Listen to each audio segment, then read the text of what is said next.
네, 안녕하세요. 예스맨입니다. 항상 구독과 좋아요는 저한테 힘이 많이 되고요. 소중한 시간을 쪼개서 광고 한 편씩이라도 끝까지 봐주시면 정말 깊이 감사드리겠습니다.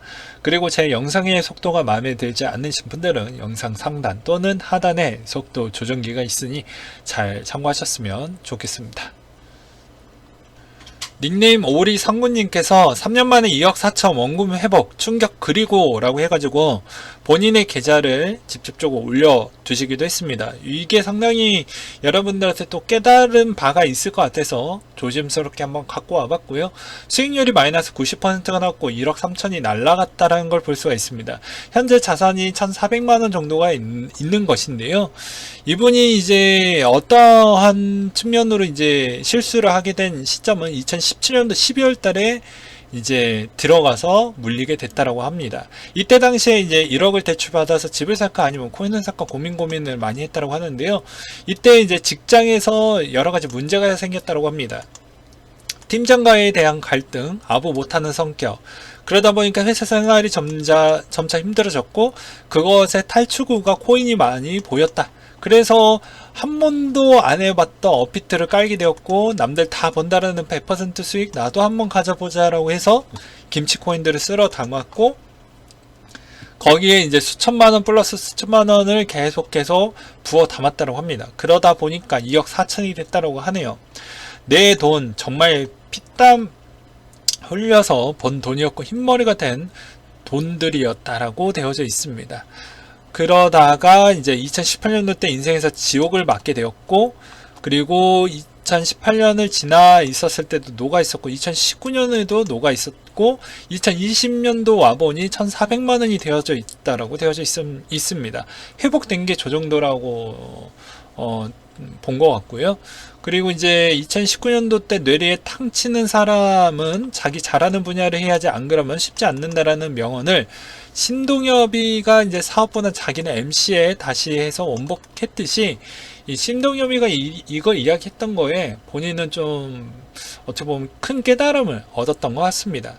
그래서 자기도 제일 잘하는 것을 이제 했다라는 것인데요. 2018년도 말부터 추스리면서 내가 뭘 잘했고 뭘로 돈을 벌었는지 생각을 해봤다.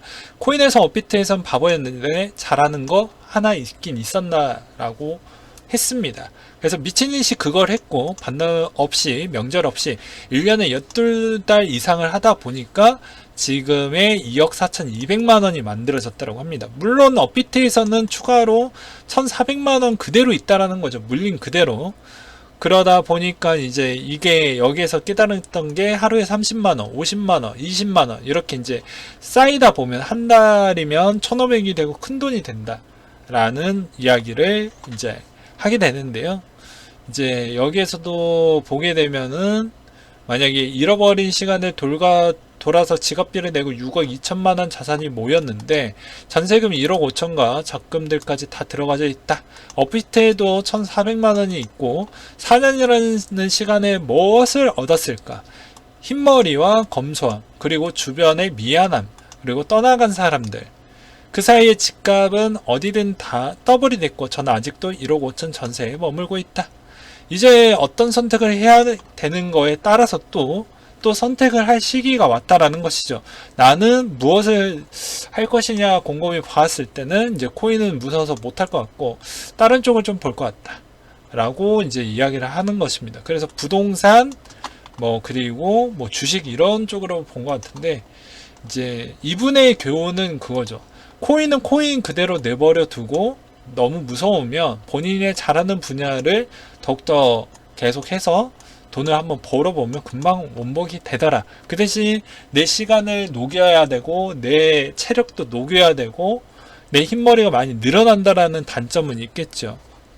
그래도 이 어려운 시점을 어떻게 보면 코인이 회복을 해서 또 극복을 했다라고 하면 가장 또 드라마틱한 그런 엔딩인데 해피 엔딩인데 이거는 진짜 노력을 진짜 너무 많이 끄집어내 가지고 자기가 원화채굴을 한 거죠. 그러니까 얼마나 고생을 많이 했겠습니까? 그러니까 댓글의 분위기도 나쁘지 않았어요. 정말 대단하다라는 이야기가 꽤 많이 있었거든요. 근데 네, 이거는 이제 성향의 차이긴 하지만 내가 돌파구가 없다라고 해서 꼭 코인만 기대하는 게 아니고 내가 진짜 나중에 뭐 결혼 준비 과정이나 뭐 특별하게 뭘 해야 되는 상황이 왔는데 여기에 물려져 있어서 아무것도 못할 것이다. 이런 두려움이 많이 생길 수도 있을 것 같습니다. 그런데 그것도 자기가 잘하는 분야 부분을 찾아보고 해가지고 그것에 대해서 많이 시간적으로 그것을 좀 잘 활용을 해본다고 하면 이렇게 또 돌파구가 만들어진다고 하니까 이런 측면을 좀 보면서 또 힘을 많이 가져보셨으면 좋겠고요. 그리고 또 저분 자체가 저렇게 열심히 살아왔기 때문에 이 돈 자체가 나중에 몇 년이 지나고 나서 플러스로 바뀔 수도 있습니다. 요새 코인 시장 분위기가 나쁘지 않잖아요. 그렇기 때문에 이분도 이제 아직까지 이거를 존버를 해놨던 이유도 다 그런 의미가 있지 않나라는 생각도 듭니다. 암호화폐 거래소 운명은 은행에 달렸다 라고 해가지고 코인데스크에서 나왔던 내용인데요. 이게 아마 여러분들한테 가장 중요한 소식이라고 볼 수가 있습니다. 왜냐하면 시행령이 곧 나오게 되는데 아마래도 늦어지면 늦어질수록 이게 좋을지 좋지 않을지는 저도 잘 모르겠네요. 아무튼 10월 마지막 주 아니면 11월 달 정도에 나온다고 하는데요. 이게 이제 시행령이 나오게 되면은 우리는 이제 이 시행령대로 움직여야 됩니다. 네. 그래서 세금이 어디까지 나올 것이냐, 어느 선까지 나올 것이냐, 이거를 좀 초점을 할 필요성이 있다라는 것이죠. 닉네임 전보님께서 올려주셨던 내용인데요. 코인파이는 디파이 정보가 너무 없는 것 같다 라고 남겨주셨습니다. 근데 뭐 이 소개해줬던 그런 토큰은 별로 중요한 거 아니고 그냥 시스템 상을 보게 되면은 8시간마다 9.7% 복리를 준다라고만 그렇게 되어져 있어요. 이걸 추천드리는 게 아니고 왜 디파이 정보를 안 주겠습니까? 당연히 이걸 알려줄 이유가 없죠. 왜 그러냐면 내가 계속 해먹는 이게 많이 알려지면 별로 좋지 않기 때문입니다. 돈 되는 건 본인들이 조용히 합니다. 그러다가 막판에 여기에서 이제 과열 구간이 나오면 이제 본인이 이제 후기를 남기죠. 내가 이걸 해봤으니까 이렇게 뭐 된 것 같아. 그제서야 씁니다. 그런 패턴 아니고서야는 쓰지 않죠, 거의. 비트코인 강세 직전 스테이블코인 거래소 유입이 급증하고 있다라는 내용인데요. 크립토 퀀트 데이터에 따르면 18일 거래소 이동하는 스테이블코인이 각각 6만 개와 5만 6천 개 사상 최대치를 기록했고 최근에 그렇기 때문에 테더 부분도 보충하기도 했습니다. 그래서 지금 장세가 어떻게 보면 상당히 괜찮은 흐름을 계속 보여주고 있고요. 최근에 나오고 있는 소식들도 나쁘지 않아서 앞으로 이게 계속 좋아질 것으로 보여집니다.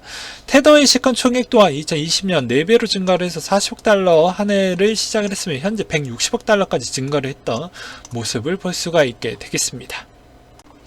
네, 알리바바 창립자 잭마가 디지털 통화 미래가 아주 좋다 뭐 이런 내용이 나오기도 했는데요.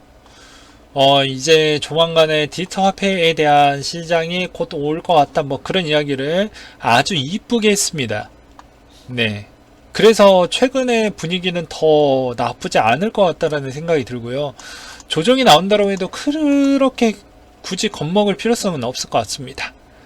그래서 조금만 더 기다려 보신다고 하면 더 재밌는 현상이 나오지 않겠냐라는 부분은 있는데요. 그래도 약간의 조심성이 있어야 될 포인트는 이제 미국의 대선과 11월 달에 있는 대선과 12월 달에는 마운트 곡스, 1월 달에는 SVA에 대한 그 대표가 실제 그 판결이 어떻게 나오느냐에 따라서 달라질 것 같습니다. 또한 내년에 모바일 공무원증을 도입하겠다고 해서 세종청사에만 1만 명의 대상으로 이 공무원증이 바뀐다고 합니다. 이 공무원증이 바뀌게 되면 DID 기술이 들어가고 블록체인 기술이 들어가기 때문에 우리한테도 상당히 중요한 부분이라고 볼 수가 있겠고요. 점차 여기에서 시험 테스트를 거친 이후에는 뭐 장애인 등록증, 운전면허증 그리고 이때까지 잘 안 나왔던 신분증까지도 도입을 할 것으로 보여집니다. 제가 저번에도 이야기를 했지만 신분증이 재발급하는 시점이 너무 늦어졌습니다. 비용이 많이 들어간다라는 것 때문에 그러한 측면이 있죠. 그렇기 때문에 그것도 상당히 파급력을 줄 것으로 보여지고요. 조만간에 이것도 또한 어떻게 보면은 국내에 있는 회사가 누가 수주를 받을 것이냐도 좀 집중 있게 보실 필요성이 있을 것 같습니다. 중국의 디지털 위안 합법화를 위한 중앙은행법 개정안 초안을 공개를 했다고 하는데요. 위안화 고정의 다른 토큰은 발행을 금지하겠다고 했는데, 이거는 왜 그러냐면요, 사기를 많이 치니까 사기 방지 측면이 꽤 있는 것 같습니다. 네. 가장 우선시 되는 것. 그리고 오히려 다른 토큰이 나오게 되면 CBDC에 대한 그런 어떻게 보면 보급률이 생각보다 더딜 수가 있기 때문이죠. 근데 이거는 중국이 막는다라고 해서 막아지는 게 아니죠. 사기 치려고 했던 사람들이 맘만 먹으면 사기를 치는 세상이니까 주의해야 될 포인트는 아무래도 어떻게 보면 이거를 사용하고 있는 사람들이지 않겠나라고 생각을 해볼 수가 있게 되겠죠. 미국의 시카고 상품거래소가 세계 2위 비트코인 선물 시장이 됐다고 합니다. 그 영향은 기관의 영향이라고 되어져 있는데요. 내용을 보시게 되면 22일 기준으로 해가지고 보았을 때 어떻게 보면은 OKX와 불과 1900만 달러밖에 차이가 나지 않는다라고 되어져 있어요. 그렇기 때문에 이거의 순위는 최근에 1위권이 좀 많이 왔다 갔다 하지만 그래도 OK, 후오비, 그 다음에 바이낸스, 그 다음에가 이제 이 CME가 될 건데, 원래는 요 중간에 비맥이 있었죠. 근데 비맥을 죽여버리니까 여기서 또 분배가 됐고, 그러면서 CME가 급격하게 많이 올라갔다라는 걸 볼 수 있습니다. 오히려 CME가 이제 더 올라가게 된다라고 하면은 시장은 더 건강하게 갈 확률이 더 높아요. 그렇기 때문에 앞으로 CME가 더 빠르게 올라갔으면 좋겠다라는 생각이 듭니다. 그래서 순위적인 측면은 얘가 이렇게 올라갔으면 좋겠어요. 그리고 중국이 이렇게 때리고 이렇게 때려주면은 더 낫지 않겠냐라는 생각이 들기도 합니다. 아무튼 CME가 컸다라는 의미는 또 역으로 이렇게도 생각을 해볼 수 있죠. CME의 선물 만기의 파워는 더 세질 수가 있기 때문에 선물 만기 시점이 도래했었을 때는 좀 피해가면서 하든지, 아니면 역발상으로 선물 만기 시점 때 전략으로 나는 그때마다 사야 되겠다, 이런 전략으로 가져가 보는 것도 나쁘진 않겠죠. 네, 오늘은 여기까지 준비를 했고요. 항상 여러분들한테 힘이 되고 도움이 되는 예스맨이 되도록 하겠고, 이상으로 마치도록 하겠습니다.